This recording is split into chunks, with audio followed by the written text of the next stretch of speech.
А ние сме се уште во сферата на медиумите, бидејќи мојата следна тема е со мојот почитуван гостин, колегата Младен Чадиковски, кој што не само што е познат новинар, се разбира телевизиски во Македонија, туку и председател на Сдруженијето на новинарите Македонија. Младен, добро утро. Добро утро. Сашо, поздрав и за колешката Александра, со која што ние долги години работевме заедно. Така е, се поставаме сите на оваа сцена, таква ни е сцената и така. Јас сакав да поразговараме утринава, Младен, малку на темата за новинарството, медиумите во Македонија, че имаме малку нешто подоцна едно вклучување на истата тема од една друга колешка. Завршува една, се чини, тешка година за новинарството во светот, за медиумите во светот, не само заради пандемијата, таа е тешка заради сите други, туку и заради паѓањето на стандардите во политиката, па потоа и во медиумите за покривање на станите. Еве, завршува ерата на Трамп во Америка, таа ја потресе медиумската сцена во цел свет, не само во американските медиуми. Америка е најстарата демократија во светот и некои работи просто мислевме дека не може да се случат. Видовме дека не само што може, туку уште како може да се случат и во таа земја. Со други зборови, прашањето за слободата на говорот, за новинарството, за слободата медиумите е секојдневно прашање и нема ниедно решено прашање затворено за секогаш. Секој ден е нова борба.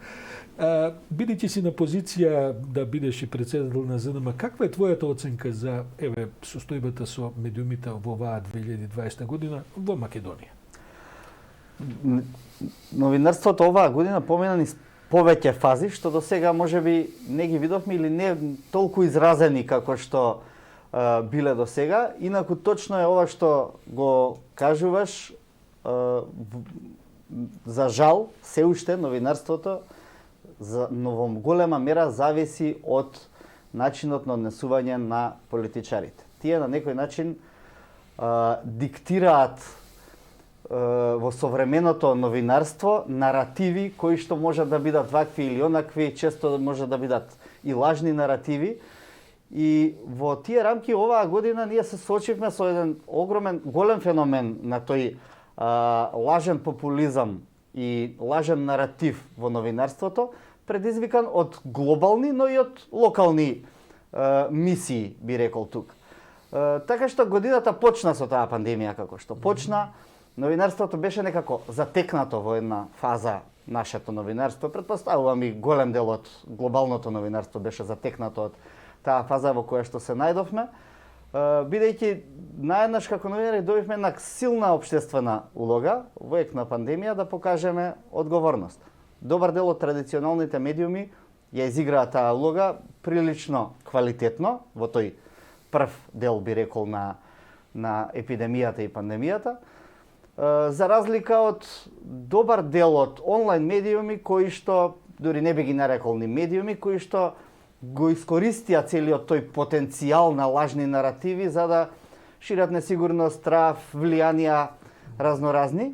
И тоа беа тие два антипода на новинарството, кое што прилично добро го видовме овде во Македонија како функционира. Тоа е едната страна на приказната, другата страна на приказната е дека затечени од таа ново настаната ситуација малку истражувавме. Мораме да признаеме дека пар стории се појавија, особено во првиот дел на приказната, би рекол, од првата половина на годината, пар стории само се појавија од дел од нашите истражувачки колеги, кои што можеа да навлезат или навлегува подлабенски во ова, би го нарекол, воено профитерство што пандемијата го нуди, да речеме на Добро, што е право и заради условите на пандемијата, па истражувањата се многу потешки. Така е, така е. Бара теренска работа, соговорници. Сето тоа, меѓутоа, знаете како се наметна и една ситуација и во која што се постави како една тотемска обожаваност, значи на оние информации што доаѓа од Министерството за здравство, сите ги чекавме само нив,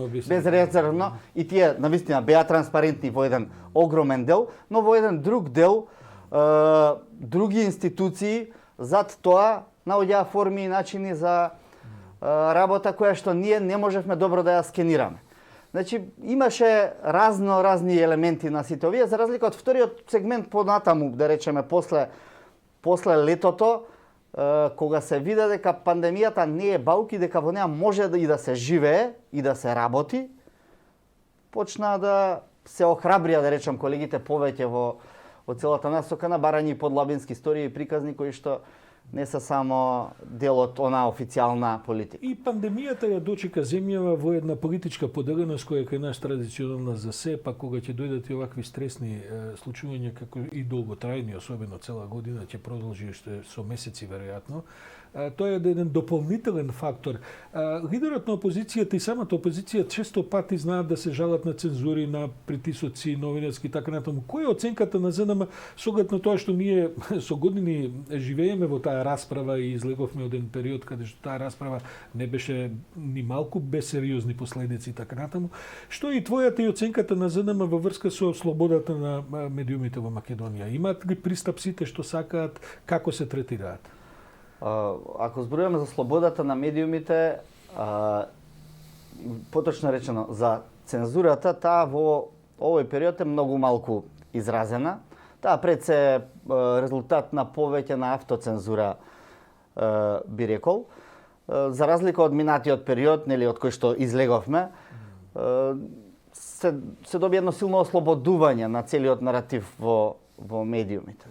Проблемот остана со финансирањето на медиумите и со целиот оној сегмент што медиумите и понатаму не ги прави доволно слободни.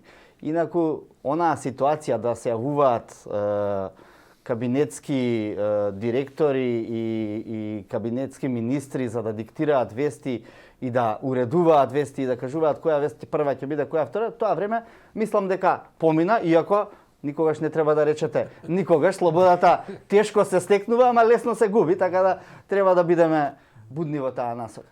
Така што во тој дел би рекол дека, мислам, тоа го покажуваат извештаите. Во делот на слободата на говорот, Македонија има напредок. Оценки, да. Има прилично високи оценки и има напредок. Тоа може да биде и поголем. И ние би се радувале да биде и поголем, меѓутоа за тоа па треба многу други предуслови. Тоа е пред се финансиската независност на медиумите. Не е резултат на системско ограничување, значи тоа што го имавме некогаш каде што е баш ова, просто имаше листи на забраните лица, имаше листи на лица кои мораче се за тоа веќе не постои. Таков тип може би функционира во одредени кругови на пониски да речам разини, меѓутоа не функционира како некој системски пристап во кој што ќе се забрани слободата на говор. Дали онаа голема дебата низ која што поминавме последниве 2 години, која што се уште впрочем трае околу тоа стандардизирање на овој тип на, ја не ги нарекувам, ти имаш проблем со медиуми да ги наречеш, би рекол платформи информативни. Некои од нив се и медиуми, се разбира, може би сите се медиуми. Дали таа дебата за стандардизирање ја го подигна нивото, квалитетот во тие, да кажем, пред се информативни портали. Бидејќи бевме сведоци дека и денеска има се и се што се објавува во ова море, без обали на океан, да. Тоа секогаш ќе остане, а таа дебата мислам дека даде одредени резултати.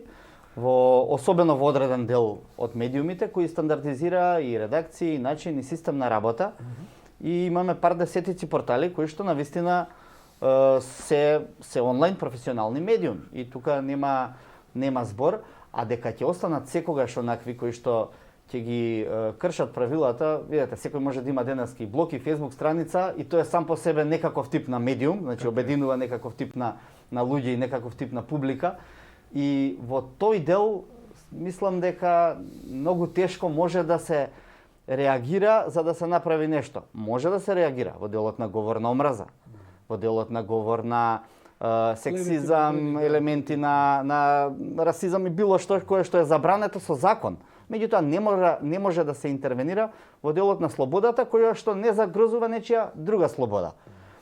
Меѓутоа за ова повторно би рекол нефункционирањето на законите е проблем. Функционира ли ЗНМ во таа смисла, бидејќи таму нели постои и вон ЗНМ постојат механизми за оценка на кога некој се чувствува повреден, навреден и така натаму од одредени содржини да може се обрати. Како функционира тој дел од здруженијето? Многу сериозно ние се зафативме со таа работа, го направивме Промедија МК, каде што практично направи тоа е регистар на професионалните онлайн медиуми кои ги задоволуваат базичните стандарди. И ако вие денеска го погледнете тој регистар, ќе видите дека таму нема сериозни прекршители или барем нема намерни прекршители на етичките професионалните стандарди. Грешки секогаш ќе се случат, меѓутоа тоа е, боже мој, сите ги правиме и ние и вие. Меѓутоа нема таков тип. Кон тоа пледираме, кон тој тип на саморегулација и тој тип на казни со изрекување на осуди за прекршување на членовите функционира. И добар дел од медиумите гледам дека сакаат да се држат до тоа, не би сакале да се најдат на таа листа, бидејќи на крајот на краиштата тоа нема правни директни механизми, меѓутоа некому му служи на суд за да докаже одредена неетичност или непрофесионалност, клевета или навреда. Читковски, ако ми дозволиш, јас би ја вклучил колешката Александра Данаиловска. Александра, добро утро. Добро утро. Ве фаќаме негдека, знам дека вие сте претставник на Евротинг, проектен менаџер таму. Неодамна минатата имавте презентација на наоди од истражувања за медиумската писменост и критичкото мислење кај медиумите во Македонија. Може ли накратко да ни кажете кои се основните заклучоци од таа презентација што имавте од истражувањето? Па еден од клучните наоди е дека постои загрижувачка перцепција дека новинарската професија ја губи својата атрактивност, односно 82,8% од испитаниците се согласуваат со ова тврдење, а како причини најчесто се наведени ниските плати и лошите работни услови.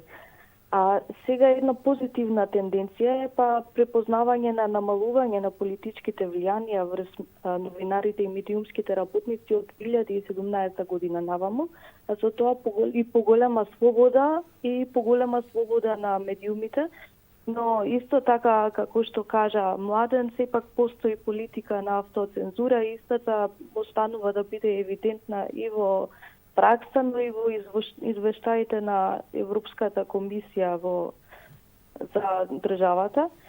И како причини што доведува до автоцензура се неповолна економска состојба, односно недостаток на инвестиции во медиумите, некои надворешни притисоци, како и наплив на интернет портали без пресум, кои што најчесто се причинители и шират лажни вести и дезинформации. Каква е состојбата со критичката свест, Александра?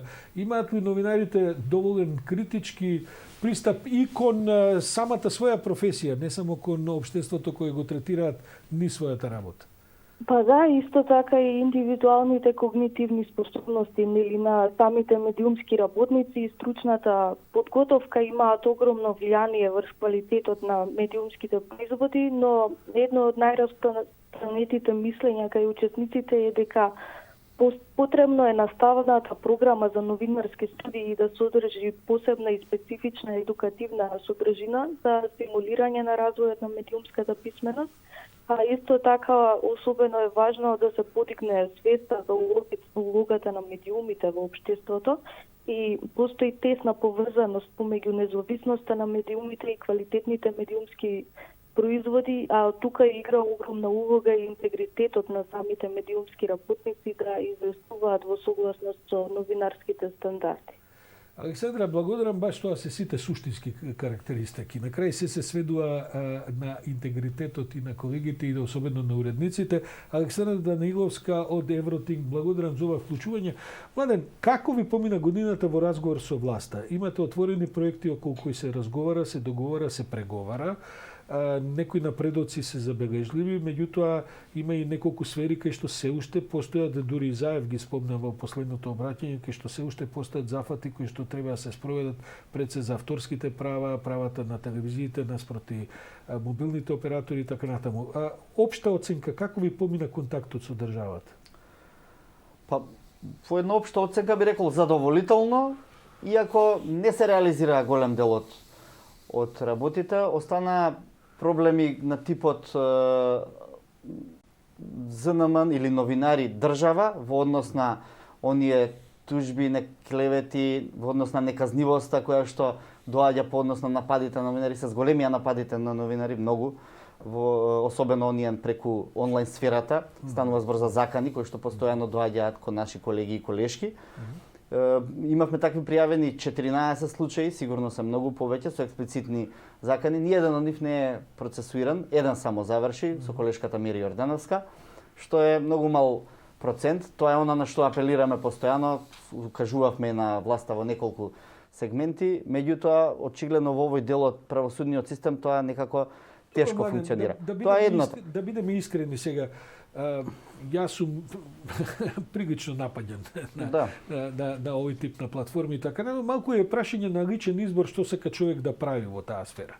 Дали сакаш сите навреди што ќе ти кажат да ги пријавуваш, има таму и разни закони и така натаму, или ќе живееш со тоа дека си јавна личност и дека допираш до одредени сегменти во општеството кои што немаат доволно ниво на културна размена на мислење за да те поштедат од тој тип на навреди. Сакам да кажам, сега и ние треба да се навикнеме како новинари дека тоа е тоа и дека на социјалните мрежи не треба да сме толку нежни кога јас се согласувам со тоа. Дека има колеги кои негуваат тој тип на жагање, ми се закани. Јас најчесто не ги пријавувам таквите, бидејќи јас ја делам таа, меѓутоа мора да сватиме дека еден тип на навреди, закани води понатаму кон нов тип на проблеми кои што можат да од вербални да преминат во физички, а сето тоа на крајот на денот може да води кон некаков тип на загрозување на слободата на говорот.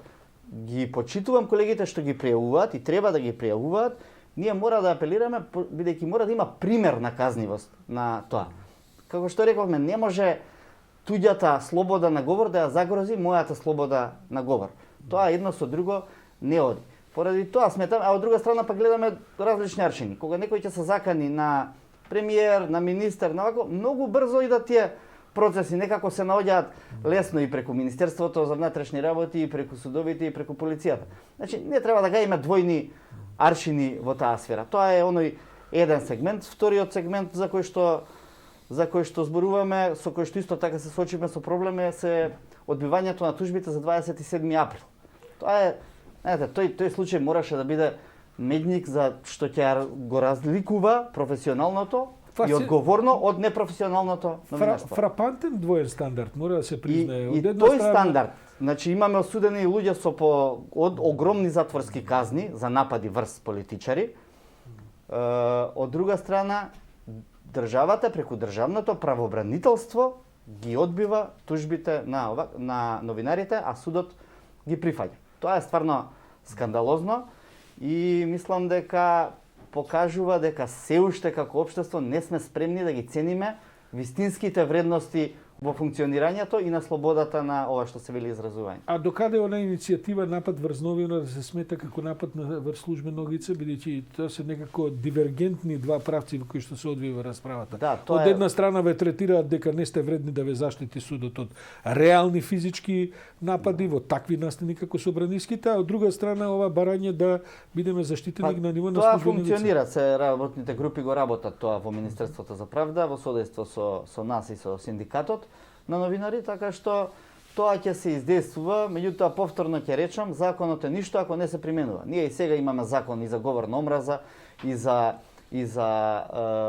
навреди, и за клевети, и за закани, па еве гледаме не се почитуваат. Дури имаме закон за напад кој што се случи на 27 април во собранието, меѓутоа новинарските тужби за тоа се одбиваат. Не само што сами не повлекуваат, туку не ги одбија и нашите тужби, што навистина беше разочарување за сите нас и ќе продолжиме таа правна битка. Какви се тенденциите во ЗНМ? Што прави членството? Расте ли, се зацврстува ли? Едно време ЗНМ беше едно од главните напаѓани организации професионални од страна на претходната власт. Сега тој наратив малку се промени, бидејќи не е тој фокусот.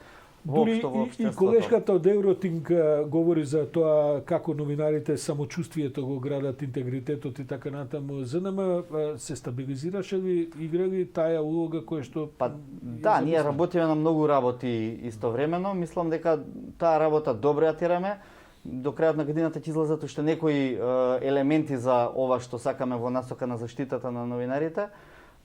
Се нервирам кога сме гасачи на пожари. Не сакам да сме гасачи на пожари. Сега и вака искрено да ти кажам. Така да во некои работи сме лидери, предводиме, како што беше ова со Промедија.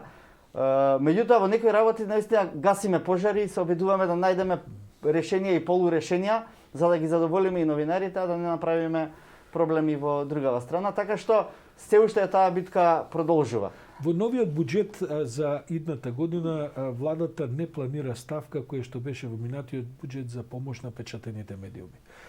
Се работи за, сега би рекол, релативно тривијални пари, тоа се минатата година околу некакви 600-700 илјади евра, што за еден буџет на држава е навистина тривијално, особено ако се знае дека со тие пари во голем дел се помага постоењето на печатените медиуми во државата. Сега ветувањата се дека можеби при следниот ребаланс ќе се додаде таа точка.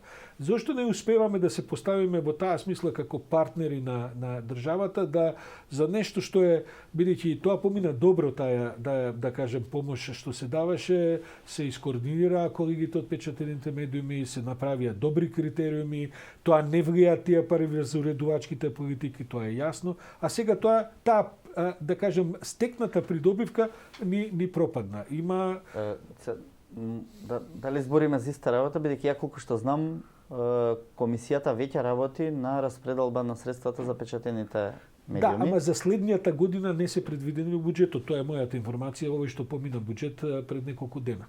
Значи таа ставка веќе ја нема. Ќе се соочат колегите од печатените медиуми и така живеат во еден свет кој што е многу компликуван и тежок финансиски, а сега ова ќе биде еден дополнителен удар. Да, секако. Ќе видиме, значи до следната година има време. Добре. Значи може да се разговара дополнително, бидејќи за оваа година се вкалкулирани, значи тоа е за годинава што изминува. Претставувам дека печатените медиуми ќе си го добијат својот дел од овој тие се предвидени средства за годината. Кои што се предвидени средства за годината, а за следната година со оглед на тоа што колку што гледам како се кроеше буџетот, мислам дека на секоја можна ставка се кратеше и медиумите во голем дел тука настрада. Не се само печатените медиуми, тука и македонската радио телевизија, каде што добар дел од планираните средства воопшто не се префрлаат, но не се на крајот на кришта сите бевме во некаква, државата беше во некаква криза, буџетот е во криза и сите кукаат на сите страни, сите бизнисмени.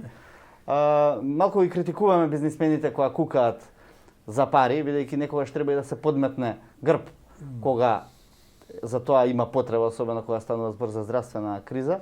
Така што ја верувам дека овие работи ќе се решаваат во текот на следната година. Немам уште многу време, ама еве во последната минута од разговорот јас ја разбирам деликатноста и на твојата позиција, бидејќи во ТВ24, од другата страна се националните концесионери телевизиите кои што водат спор со мобилните оператори и така натаму. Докаде е тој спор, го спомна и Заев пред 2-3 дена во изјавата. Се водат некакви формални преговори, ЗНМ е вклучено во тие разговори? Не, тоа е работа на, колку што знаеме, на приватни субјекти од различен калибар. ЗНМ со тој тип на преговори и разговори не се занимава. Ние сме овде за правата на новинарите. Ниту сме за правата на газдите, ниту сме за правата на операторите. Значи, нас не интересираат правата на новинарите, а под правата на новинарите се слобода на говор, плати и сето она што може да влијае врз новинарската професија. Така што овој сегмент од работата, тој претпоставувам дека се води во делот меѓу владата го координира повеќе, бидејќи станува збор за газди и сопственици на медиуми и на оператори. Младен Чадиковски, колега, новинар се разбира, долгогодишен уредник и председател на Сдруженијето на новинарите на Македонија. Благодарам. Ние имаме 20 на минути, во 20 на минути не можеме ни да пипнеме за МТВ, за МРТВ, а не пак да отвориме некаква разговорна расправа, но ви имате подолги дебатни сегменти на вашата телевизија, па сигурен сум дека и вие сте слободни тие теми да ги третирате. Благодарам за утринско брифирање.